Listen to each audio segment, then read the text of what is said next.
Welcome to the Golden Age of Cardboard podcast, where we remember a time when stacks of cards were held together with rubber bands and Mickey Mantles were put in bike spokes.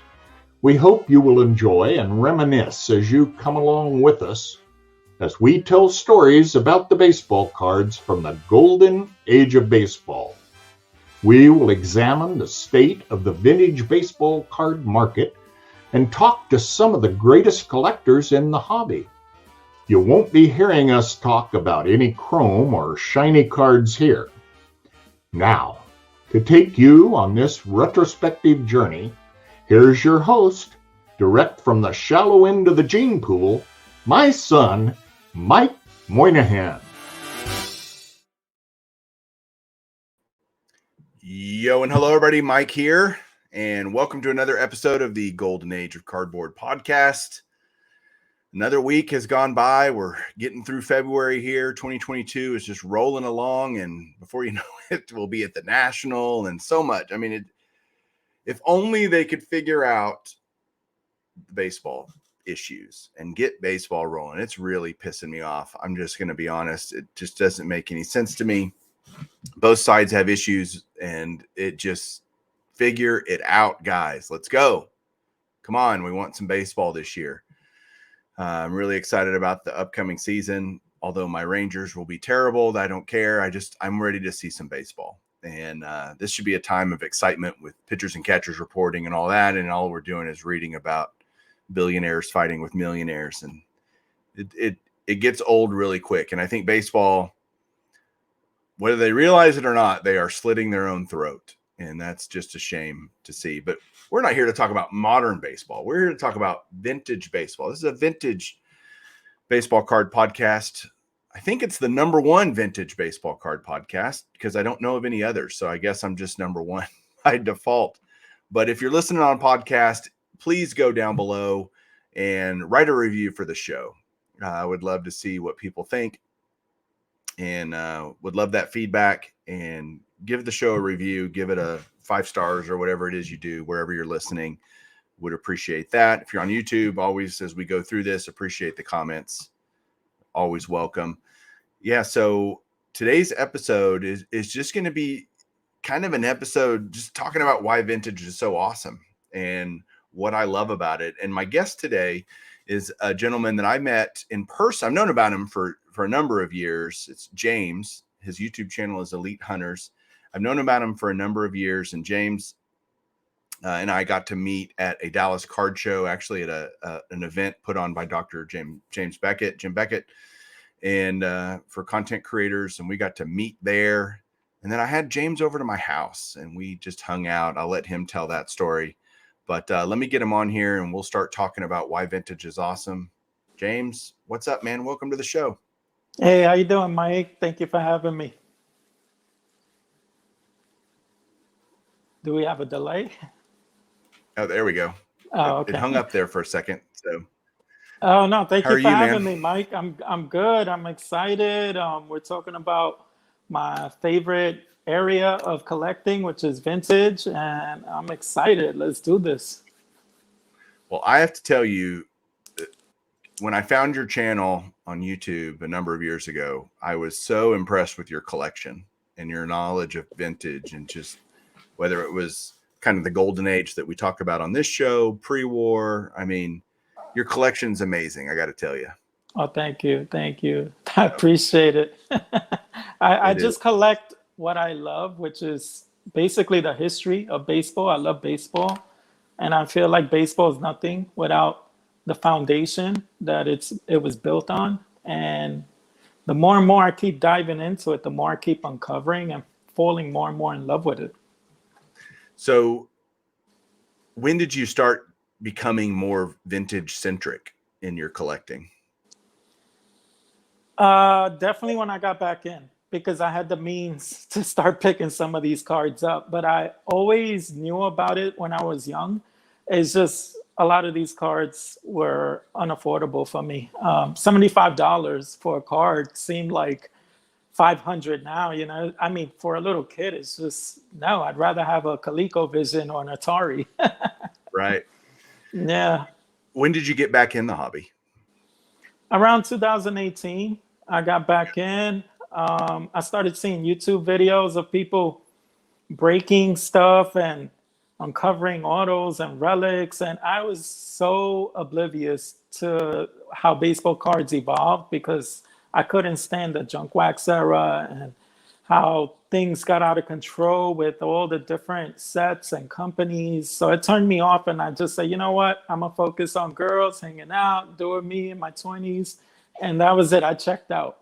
That is such a amazingly common story for collectors. Like, you hear about it all the time, that they have a gap in their collecting history of varying ranges of time to, have families and go to college and, grow up.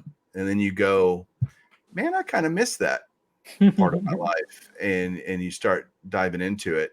And I do think the financial aspect is something that people don't want to talk about because they're either embarrassed or it's kind of taboo to talk about money typically, but it does matter. I mean, to buy vintage cards, to buy great stuff, it takes money to do that.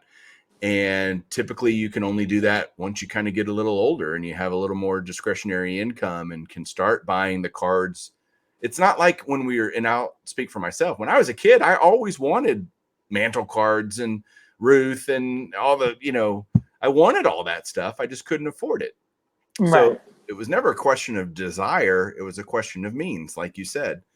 And I think our shared appreciation for the history of the game is, I think, what gets people really going down that vintage road. I don't think you can be a true lover of vintage cards and not love the history of the game. I think those things have to kind of be symbiotic together. Otherwise, it just doesn't feel right. You know what I mean? I totally agree with you. And it's like you get smarter about baseball the more and more you keep diving in and learning. And sometimes it doesn't happen until you pick up a card of a player. And now it gives you the excuse because you're invested. You put your money where your mouth is. Let me look into this player. And sometimes having a YouTube channel gives you the excuse because you want to sound smart when you talk about that, that card you picked up. So the last thing you need is people on the comments checking your facts and telling you, hey, you said this and that and that and this and this and that. Maybe you should stop doing a YouTube channel. So, yeah, for me, when I started watching Ken Burns baseball a lot and learning so much of the history and then taking the little snippets that he would put in the show and diving even deeper into a certain World Series or a certain player, he might talk about Rube Marquard or, just the 1912 World Series, 1948 World, whatever. And I would want to go, man, that's interesting. I want to go learn more about that. And then you learn about the players. You go, man, I want to pick up a card of that guy, of Fred Merkle or from Merkle's Boner, just all kinds of weird stuff that the history makes me want to own a card from that era, if that makes sense, of that player. There's a connection there to learning about the history and the cardboard that tells the history, right? Right. And then also, based on certain players you get to see now and appreciate, and you keep hearing lauded as a true legend like Ken Griffey Jr. or Barry Bonds and what they're doing, and they're breaking records, because records in baseball are like what you associate with a standard of how great a player is. Once he busts through that record, oh, where do we put him now in the other pantheons against all these other greats and immortals? And that's what's great. It always draws you back to yesteryear, to the players that set records. And then it helps celebrate those players all over again. And then you start comparing, and maybe you want to talk to someone who saw that player play. And I just love diving in. War is why I love war, because the stats sometimes just don't compare. But war paints a truer picture to how important they were to their team, their player, the era. And you can compare a little bit with war. All right, Mickey Mantle and Willie Mays compared to Trout, compared to Ty Cobb in the dead ball era. where they were hitting 10 home runs and leading the league with home runs with 10 home runs. It's hard to fathom, but it makes people historian after a while. Yeah. And I do think I get the idea of wanting to collect players that you can watch play. There's a huge attraction to that. I totally understand that. When I was a kid, I wanted Buddy Bell and Jim Sundberg and players that I watched on the Rangers as a kid. I wanted their cards. So the idea that kids today want Acuna and Ohtani and Trout and all these current players makes sense.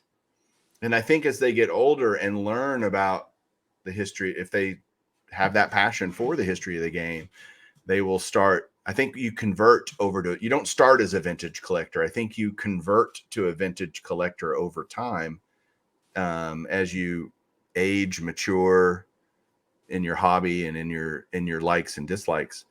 And I know, like, you've done some great project. Like, I want to talk about some of your video series that you've done, because if you don't follow James, his YouTube channel is Elite Hunters.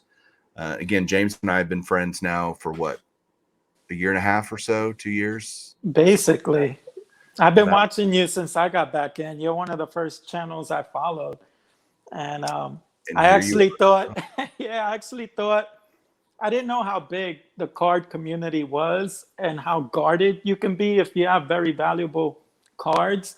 So I thought I could reach out to you like a Facebook or something and just make friends with you just like that. And no. It's a lot more different than that. There is a little, you got to kind of pay your dues a little, because, and I think that's only smart to be guarded a little bit. We're talking about a lot of money, right? And if you just open yourself up, not that I was worried about you or anything like that. Heck, you've been here, that story. So James, I'll tell you a part of the story. James and I were talking on the phone, and I was like, yeah, you got to come over sometime. And he's like, well, I'm not doing any. And I'm like, well, come on. Or I can't remember exactly how it went, but it turned from a 2-minute conversation and come on over and hang out. And we did for hours, and you got to go through the beast a little bit, and hopefully you had a good time. Oh, I had a great time. It was surreal to see so many beautiful pieces all in like a 2-hour span that I think we hung out, had a few beers.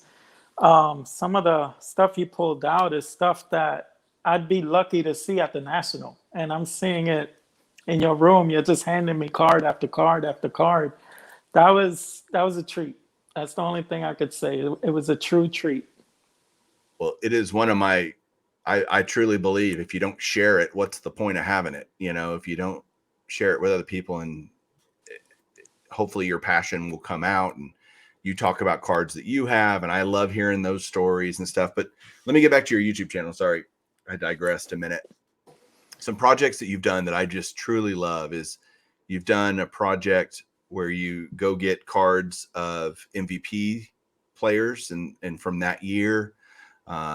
And you're going way back, and you've done that. And then the other series I want to talk about, I'll let you talk about the MVPs first, but the other one is the GOATs, when you at each position, when you had a bunch of guys on and you guys were trying to decide who's the GOAT at each position. And what I love about that is it forces you to think, Tris Speaker and Rogers Hornsby and, these guys, everybody thinks modern guys. And you can go back and find some pretty amazing players way back in the day, and then where does Mays rank versus DiMaggio? And, you can compare eras, and you guys did that, as you talked about earlier. But talk about the MVP thing, because I think you put so much work into that series, and it's just absolutely fantastic. What inspired you to do that? Okay, so the MVP series came about was shortly after January, around January.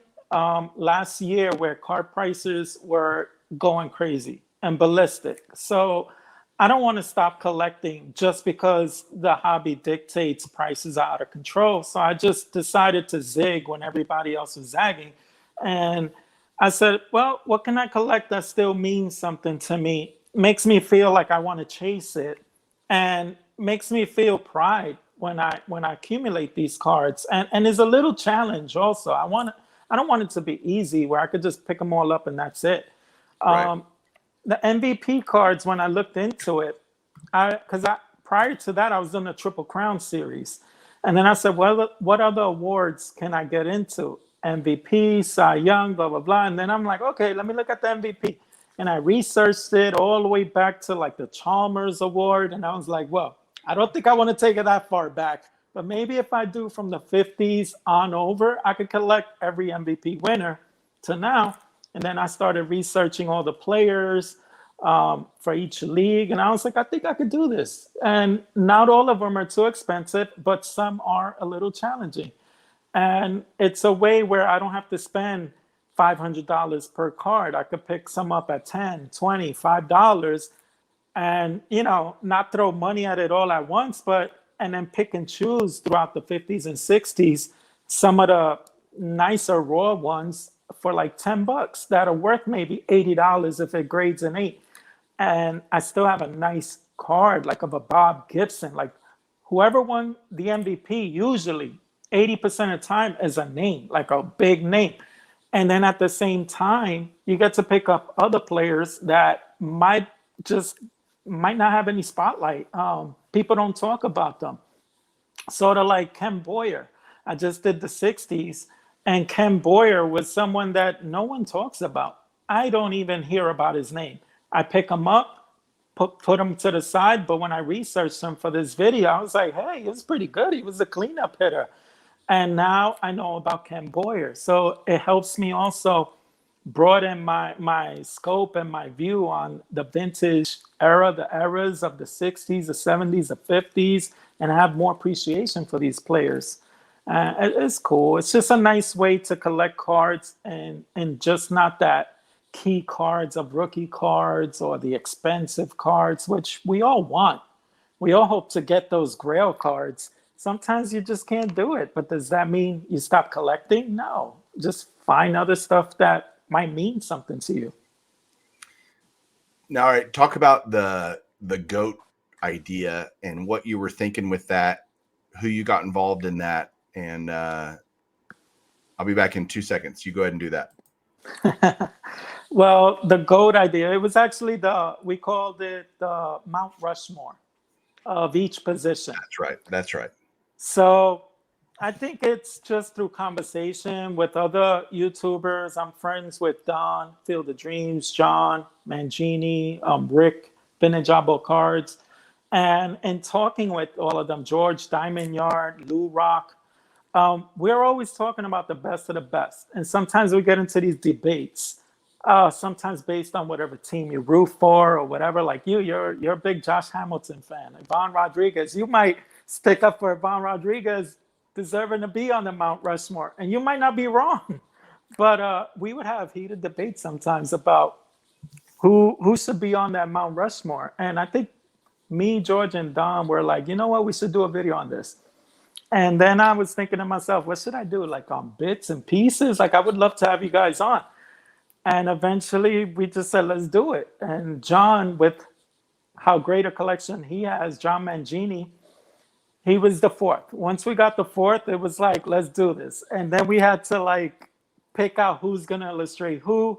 John Mangini was playing hardball. He was like, I'm not telling you who I'm picking. It's going to be live. Or, I don't want to do this orchestrated. And we're like, oh, Lord, John being John, always being difficult.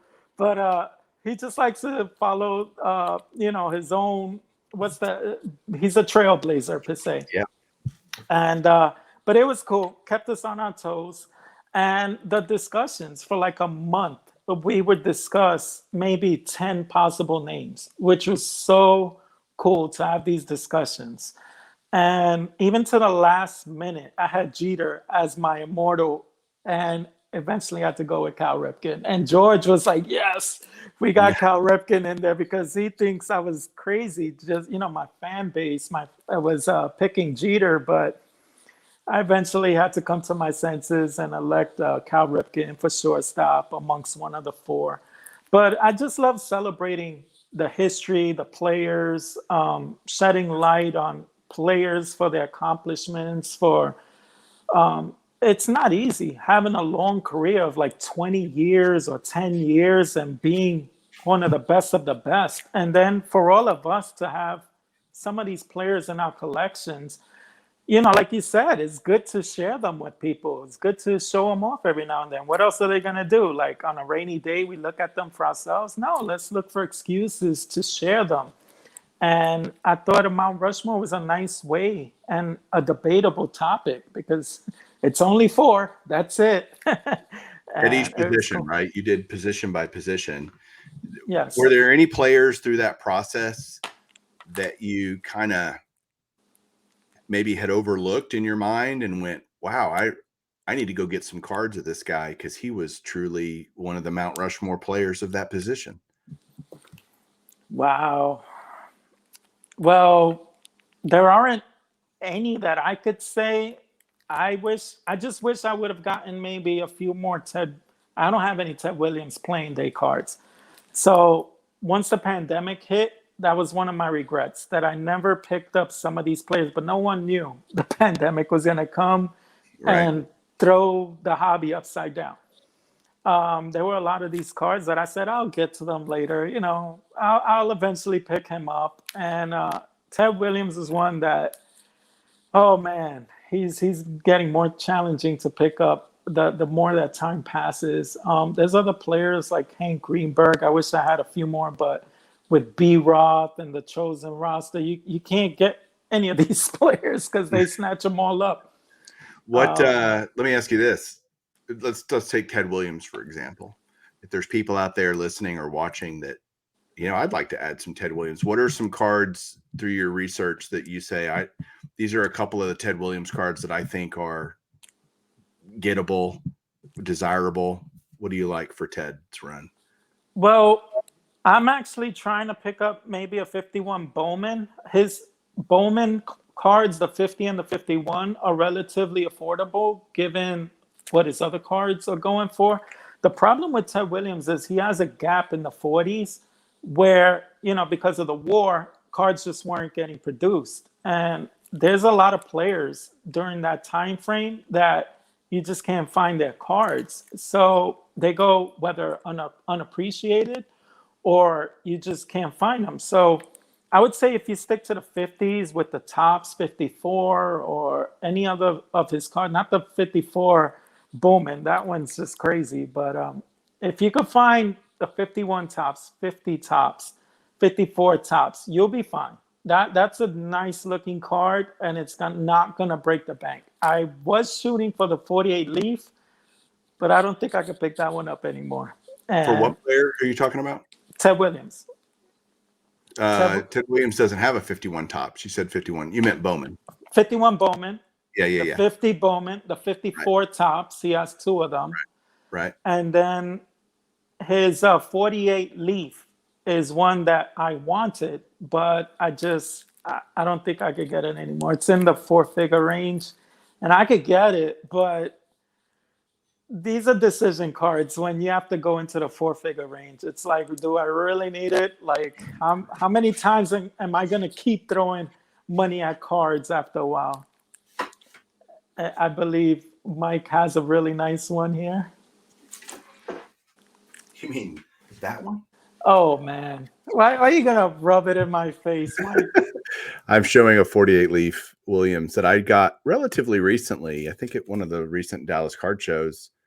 It's in a poor one, but I'm not complaining. I love it. Absolutely. It's really nice. Yeah, that's a beauty. Colors pop on that. It's got any Leaf card has gone up because that's such a hard set to pick up and to find in sharp registration. So registration is a lot with vintage cards, I'll tell you. Yeah.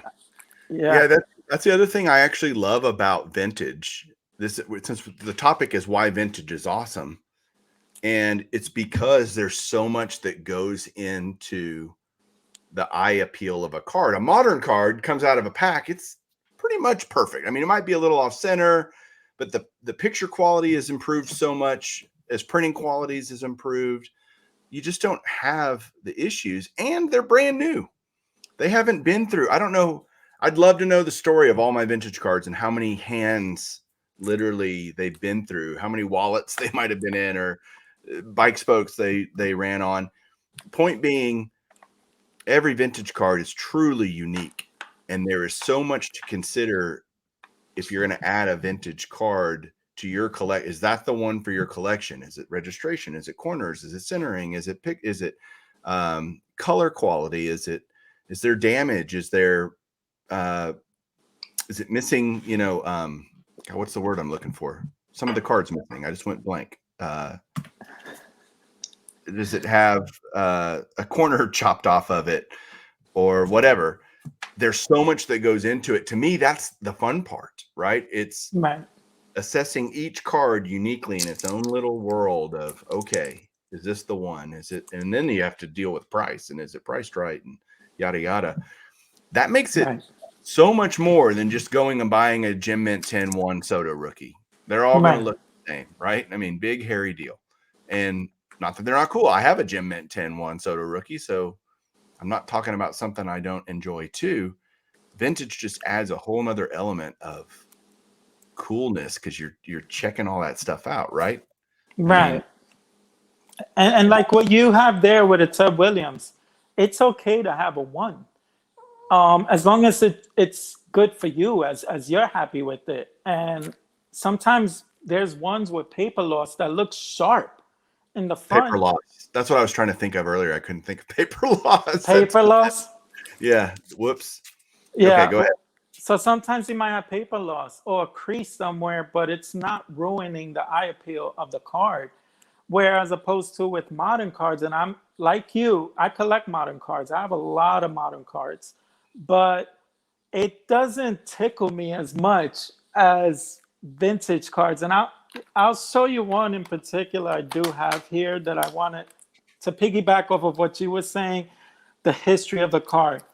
I have this 38 heads up Gaudi Charlie Geringer. It's a 2.5. But what I love about this card is right there, you'll notice the rubber band crease on the bottom. And it just makes me feel like little Johnny had this in the sandlot with his other favorite cards. And maybe he was trading with his friends. What was he doing with this? It has a story to tell. This might look like an imperfection to a lot of people, this little rubber band crease in the bottom. That to me was a huge selling point. I loved it because I wasn't expecting to pick up more than a 3 or 4, if I got lucky. This, no creases, great eye appeal for me, but it's that little crease that did it for me, that rubber band crease that just opened up my imagination and made me wonder, what little kid, because a little kid owned it. What little kid owned it? Where did he take it that it got a little bit dirty? And for how long did he love that? Was it his favorite player? And it's just, your wheels start turning, and it opens up all these nuances that, like you say, it's like you're just the holder of that card for the next person because you don't take it with you in the end. But now you have that baton, and how will you appreciate it until the next one takes it over from you? And it's like, it's a big responsibility when you think about it. Yeah, it's so funny how assigned grade, no matter who graded the card, it's great to have a card graded because then it's kind of frozen in time at that point, barring somebody cracking it out and running it over with their car. It's bam, this is it. This is where this card is going to live condition wise. It's not going to get better. It's not going to get worse. It is what it is. And that's great because it allows you to hold a card and look at a card in a way you probably wouldn't. They're delicate and fragile and you're afraid to hurt it more. You don't have to be afraid in a slab. That's wonderful. It authenticates it, obviously, which is another reason I love slabbed cards. The assigned grade almost becomes an afterthought. I mean, do I care about the assigned grade? I'd be a liar if I said I don't. I do. But at the same time, I want a beautiful card, right? At the end of the day, that tells a story, like you said.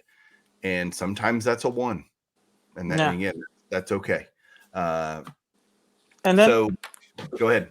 like you were saying with vintage, the eye appeal for one may be different for another. And you should collect what you love, what speaks to you. But when it comes to vintage with pre-war, and the lower grade cards, there's no rules to it. It's what you love. Like, I do have another card here which I'm going to share with you. This is 1951 Duke Snyder. It's a grade 5 and a BVG slab, but as you could tell, it's off-centered. But to me, I don't mind the off center with this one because the eye appeal with this is in sharp corners and it's notorious for print lines. There's no print roller lines on this whatsoever, and the colors pop. So for me, it has everything else other than the centering, and I'm fine with that. And I probably paid like $40 or $50 for this thing. You're telling me I could have this card over a few blaster boxes of I don't know, gambling lottery tickets per se, because you never know what you're gonna get in these blaster boxes. I'd rather have this for sure, every day of the week. And it's a great player, Duke Snyder. But yeah, it is funny how people prioritize different aspects of vintage condition, right? To me, if I can get a nice looking off-centered card and it's graded that way, like a 6OC or a 4OC or MK, not MK, MC, I don't care. It means it's cheaper, and as long as the rest of the card, and some people would rather die than have a miscut card, and that's okay. Like, it's different strokes for different folks. I'm okay with it because I can get it a lot cheaper. I can still own the card, and that's how it came out of the bloody factory. I can't, to think that all cards are perfectly centered is living in fantasy land. That just doesn't happen. And so you could have opened a pack in 1954 and your cards would be all off center, and what are you going to do? right. It's just how they were. It was an imperfect process for sure, printing and cutting of those cards, and that just kind of goes with the story of vintage, right? Just part of it. I mean, And that's also why you need to be a little bit smart with vintage and not just throw money at it. You should take your time out and research and figure out from set to set what were their notorious issues. Some were print lines, others were notorious for miscuts or OC. So when you do find a centered one, maybe you need to pounce on it when it comes up and not sit on it. Or pop reports. That's another big thing. Sometimes I'll come up upon a card that's just like 30 graded, and I'm like, why am I still thinking about this right now? I might just have to pony up an extra $100 because there's just none out there. And so vintage is cool for that factor. It's because how many people have a Juan Soto? I have a 10. And it's nice to have. I hope he has the career that his projections are going with, like Albert Pujols or something. But we don't know. We won't know. And it's a big question mark. But these guys, their stories have been written. It's not changing. And it's more about what comes up, what can you find, and your budget. Like, I recommend everyone have their budget. I like to zero in on a card and then figure out where's my budget to own that card. And once I figure out my budget, then I compare for that budget what's been coming up. Like, let's say it's $200 for a player. All right, for $200, what will that get me? A 3 or 4 or 2 or whatever, a 1. And then after that, you can gauge. And it takes a while. It's not something you just boom and do it. No, it takes a while. You have to get invested, research, find out, like with the leaf sets, registration. Give me a registration card with that leaf set. And the we 51 lost James Bowman. for a moment. I'll bring him back. Oh, here he comes. Go ahead. Sorry, man. I don't know what you heard last, but I heard talking about the leaf set and the registration and all that. So with registration with the leaf set, that's a premium. Like, you can't worry about corners, maybe a slight crease if that bothers you, and centering, punt that. If you get a nice registration with that leaf set, snatch them up every day of the week. So you have to know your sets, and you have to know what to look for eye appeal wise with a certain set. And you can't be finicky about it as much with vintage. I do think that what you just said, that's a lot of work. And I think that dissuades some people from diving into vintage because they don't want to put in the necessary work to learn, especially younger kids. I mean, they want it now and fast and moving and shaking and all these things.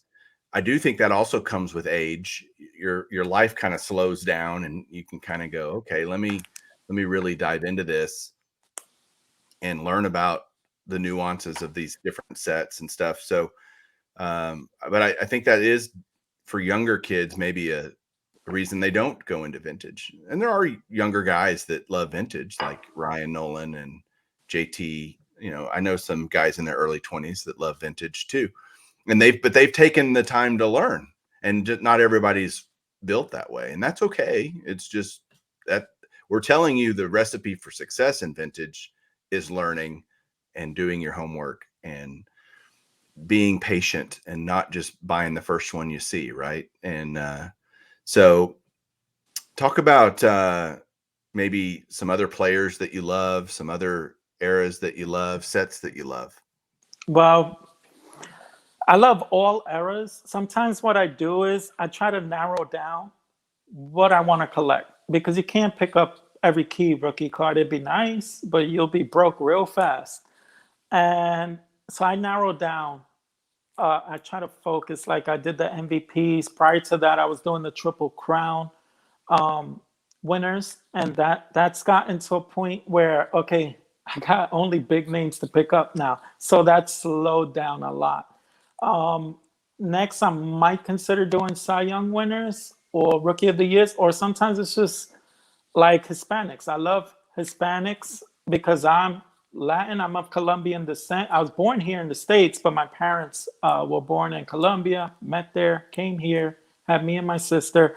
And so Hispanics, people that I could identify with, my friend Lou Rock, me and him, we constantly chase Hispanic rookie key cards because we can identify and we look upon them as heroes per se, because they've done it. They've lived the dream that we wish we could have lived in baseball, but weren't good enough.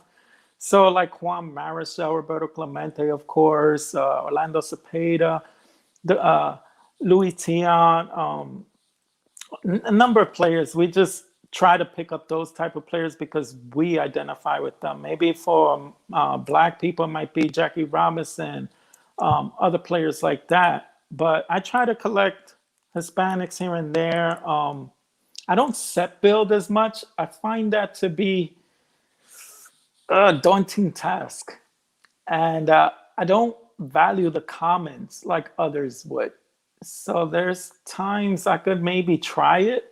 And then after a while, I look at the comments like, they do nothing for me, but I had to spend $50 on this card because it's a high number series. Right. And I just don't get it. Like, it doesn't do anything for me. But I like doing Immortals, Hall of Famers, the T-Tour 6s, the T-Tour 5s, all those sets, owning cards, old Judge cards, stuff that I feel like should be in a museum. When I get to say I own those cards, it just takes me back a little bit. But yeah, I like to collect a little of everything when it comes to vintage. I love that you are recognizing your heritage and being Latin and loving those players. And I wish we could see the hobby continue to get more diverse and more people from different backgrounds and different ethnic backgrounds and whatever. I don't know how to solve that problem. Or if it may not even be a problem. I may be making something in a mountain out of a molehill, but what do you think keeps, particularly in your case, Hispanics from being involved in the hobby as much as they could? I think maybe it's not cool enough. And I hate to say it, but card collecting is kind of nerdy. Yeah. And if I speak to my friends I grew up with, they'll look at me like I have three heads if I tell them I'm collecting cards, right, as a hobby. And it's just not cool enough, like maybe listening to the latest music or fashion or a latest movie. It's just not a cool topic. Some people will ask me about the money aspect. Like, oh my God, you bought this card and it's worth how much? Because money, anyone knows about money, and everyone always chases what's worth more in the future. But if it's not for the money aspect, I don't know if they're like even trying to listen to what I have to say so much. So I think it's a little bit of the cool aspect. Cards just doesn't have it. When I have people over that aren't into cards, the first question they always ask is, what's your most expensive card? It's always about the money part of it.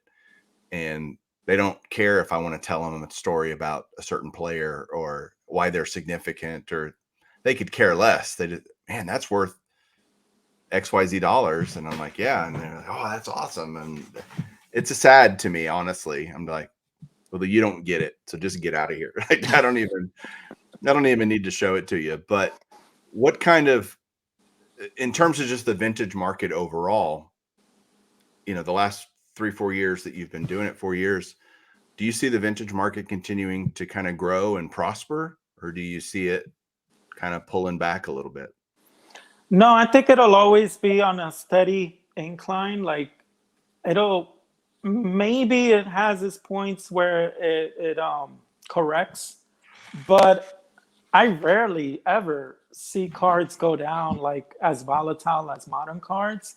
And it's always going to go up because these players, their stories are written, less and less good graded cards are out there, making those good graded cards even more of a premium. Like when I first started back in 2018, like getting back into vintage, I could pick a 4 or 5 up all day long. It was just, I would get finicky about it and maybe try to get it at maybe 80% of what the comps were. But I was in no rush. It wasn't a big deal if a 4 or 5 was out there. Even with pre-wars, 2s were out there all the time, 3s. But now, oh my Lord, like you could barely find 4 or 5s of mantles. And if they're out there, people want 4 figures automatically. And it's just like, I was paying $100 to $200 for that card back in 2018. I have to wrap my head around the availability of these cards and the premium of the higher grades now. You just don't see the Ty Cobbs, a 2 and a 3 are obscene, 5, 4 grand. And before they were 2 grand. And I thought that was too much, but it ain't. It's like they're just a premium, so you have to pay for it. So with vintage, go ahead, finish your thought, and then I'll tell you what I'm thinking. I was just saying that with vintage, the thing is, it becomes over time, it's harder to find better graded cards because they're staying in collectors' collections. Bingo. And that was exactly my point. That this Ted Williams that I showed earlier it's not going to see the light of day for a long time. It's off the market. It's off the, and as I continue to accumulate, I think there's more and more guys like me that as they buy cards, they're in their kind of forever collections, and that it's just eating up all the supply. And getting lucky and finding a collection out there that's never been touched is becoming more and more rare because more and more are being discovered. And they're finding, in grandpa's closet when he died, he had all these cards from the 50s and 60s or 40s or whatever. Those are all getting graded and they're going into forever collections. So it's the turnover is, I think, picked up so much so that you're right. You gotta, if you see one that you like, that you want for your collection, and again, price matters, right? But maybe the time is right to get it while you can. They're only going to get more scarce, in my opinion. And I regret I didn't finish my Mickey Mantle run when I was really heavy into it, but I wanted to diversify a little bit and get into other players. I'm like, I'm a little too hot for Mantle right now. Let me cool off for him for a little bit. I regret it. I could have picked up his whole run like the majority of them for $200-$300, and then the harder ones for 1,000 here, 1,500 there, and then the rookie for like, I don't know, 10 grand. Done. Now, forget about it. We're talking like 25 to 30 grand, and I don't know if I could throw that much money to finish a run right now. My son's going off to college, just to let you know. And you do have a 52 tops mantle, which I will. And if you haven't picked up on it, James is a pretty big Yankees guy. Even though he lives in the Dallas area, he's a local guy to me, which is great because we see each other at shows. He could come over here. Why don't you just come over tonight? Why don't you We should have done the stream over there. We should have just done it live, or like a sitting side by side doing the stream. That would have been actually kind of cool. I've never done that for a show. It would have been better. Next time. Next time. Yeah, next time. Next time. We'll hang out.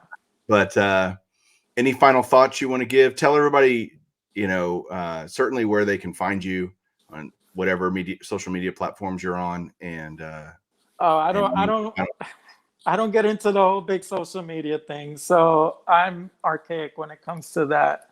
But I guess final thoughts with vintage is the last thing I never really was able to get into was vintage is mainly the only one that I could see as artwork with a lot of their cards. And I never got into that aspect of what I appreciate them. I draw. I appreciate art. One of my favorite trips ever was to go to Rome. And I went to the Sistine Chapel and the Vatican. And all of that just blew my mind. 8 days of bliss. But I love art. So when I look at cards from the vintage era, like with this 53 Eddie Matthews, I don't even care about the grade. I just love the color of the bill, how it picks up the PSA flip, and his boyish look in this 53 Topps card. I think this is one of his best cards he ever has. Another card that I think is one of the best is this Jimmy Fox card, which I think the Diamond Stars does such a great job with the artwork. So underrated, such an underrated set, I think. But I mean, just look at all the details in the catcher. He wasn't really a catcher; he was a first baseman. But you see him in a catcher's gear in this card, making this like a one-of-a-kind card to me. And then they even incorporated action shots with their set, which is pretty cool. And I love seeing stuff like this in a card.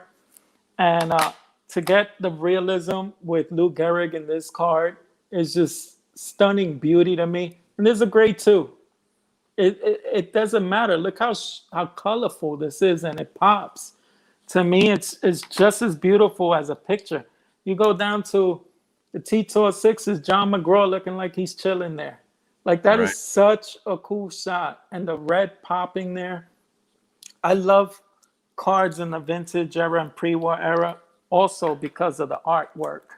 And I wish they, like you see Perez Steel, or like with the Don Russ, Diamond Kings, you see them illustrate a lot of the artwork with those. I wish they would give a little more insight into the artists that painted and drew some of this stuff. I think they should get a little bit more spotlight with great jobs that they did with their artwork in the past. Yeah, for sure. And that's kind of come full circle, right? I mean, we got Project 2020 from Topps and Project 70. They're doing all these modern interpretations of these classic cards. So, I mean, that art is becoming, I think, more and more a part of the hobby, which is cool. It's kind of an homage to how it used to be. And, what was the last painted set? 56, right? So 57, they started using pictures, actual photographs. And, but I think the art scene is integrating with the card scene more now than probably ever, right? Right. And then you have the graphic design. So definitely, if it's not the picture itself, they'll incorporate it in the background, Topps Fire and stuff like that. So they have been trying to incorporate it a little bit more, merge it and think outside the box. How can we be different from another set or from last year's set, so on and so forth. But I love vintage for that also. The other reason is the artwork, because I love art in my, overall in general. That's awesome. Well, James, man, thanks for making your inaugural visit to Golden Age of Cardboard. I hope you'll come back and we can do this again soon. Well, the next one, I'm definitely going to your house, and we won't do no streaming, no blacking out. We'll be hanging out. That sounds great.